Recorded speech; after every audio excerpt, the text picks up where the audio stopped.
આજે આપણે જાણીશું એવા 7 મુખ્ય નિયમો જે બ્રહ્મ સંબંધ લીધા પછી દરેક વૈષ્ણવે પોતાના જીવનમાં વાણી લેવા જોઈએ, જેથી પ્રભુનો સાચો આનંદ અને કૃપા પ્રાપ્ત થઈ શકે. વિડીયો ખૂબ મહત્ત્વનો છે, એટલે અંત સુધી જરૂર જોજો. નિયમો તરફ આગળ વધતા પહેલાં એ સમજીએ કે બ્રહ્મ સંબંધનો સાચો અર્થ શું છે. બ્રહ્મ સંબંધ એટલે પ્રભુને આપના આત્માનું સમર્પણ કરવું. મહાપ્રભુજી દ્વારા અપાયેલા બ્રહ્મ સંબંધનો મંત્રનો અર્થ એ જ છે કે હું મારા દેહ, પ્રાણ, અંતઃકરણ અને લૌકિક અલૌકિક સર્વ પ્રભુ શ્રી કૃષ્ણને સમર્પિત કરું છું. બ્રહ્મ સંબંધ લીધા પછી આપનું પોતાનું કંઈ જ નથી રહેતું. આપને માત્ર પ્રભુના દાસ બનીએ છીએ, માટે જ આપની રહેણી કરની પ્રભુને ગમે તેવી હોવી જોઈએ. બ્રહ્મ સંબંધ લીધા પછી ગુરુ પાસે આપણે તુલસીની કંઠી પહેરાવે છે. આ કંઠી એ પ્રભુના શરણાગતિનું પ્રતીક છે. આ કંઠી શરીર પરથી ક્યારેય ઉતરવી ન જોઈએ. સ્નાન કરતી વખતે કે સૂતી વખતે પણ કંઠી શાયદ ગળામાં હોવી જોઈએ, કારણ કે તુલસીજી આપનું લૌકિક દોષથી રક્ષણ કરે છે. બ્રહ્મ સંબંધ સમયે આપને મહામંત્ર મળે છે, શ્રી કૃષ્ણ શરણમમાં. રોજ સવારે સ્નાન કર્યા પછી પ્રભુ સન્મુખ બેસીને ઓછામાં ઓછી 11 માળા અથવા બંને તેટલો વધુ આ મંત્રનો જપ કરવો જોઈએ. આ મંત્ર આપના મનને પવિત્ર રાખે છે અને ચિંતાઓને દૂર કરે છે. ત્રીજો અને સૌથી કડક નિયમ એ છે આહાર શુદ્ધિ. જે વ્યક્તિનું અન્ન શુદ્ધ, તેનું મન શુદ્ધ. બ્રહ્મ સંબંધ પછી વૈષ્ણવે લસણ, ડુંગળી અને બહાર હોટેલ, રેસ્ટોરન્ટના ભોજનનો સંપૂર્ણ ત્યાગ કરવો જોઈએ.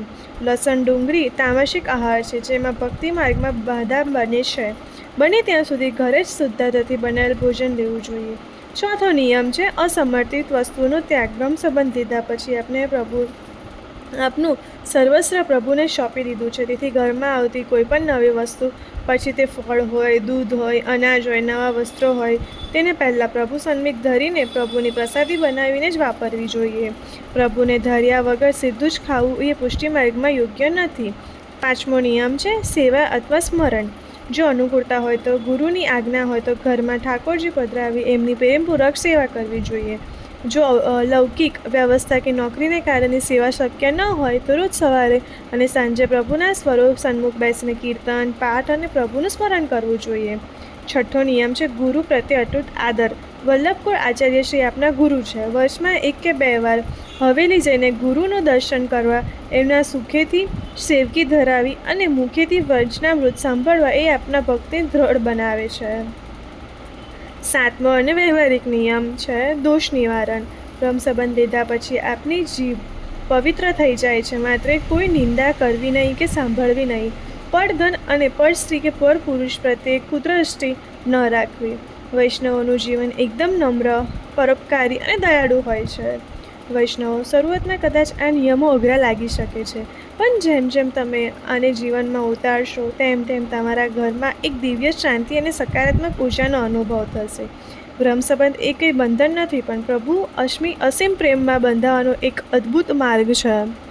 આશા રાખું છું કે માહિતી તમારા પુષ્ટિમાર્ગીય જીવનમાં ઉપયોગી નીવડશે. જો વિડીયો સુંદર લાગ્યો હોય તો કમેન્ટ બોક્સમાં જય શ્રી કૃષ્ણ જરૂર લખજો. અન્ય વૈષ્ણવ સાથે આ જ્ઞાન શેર કરજો અને ચેનલને સબસ્ક્રાઈબ કરવાનું ભૂલતા નહીં. જય શ્રી કૃષ્ણ.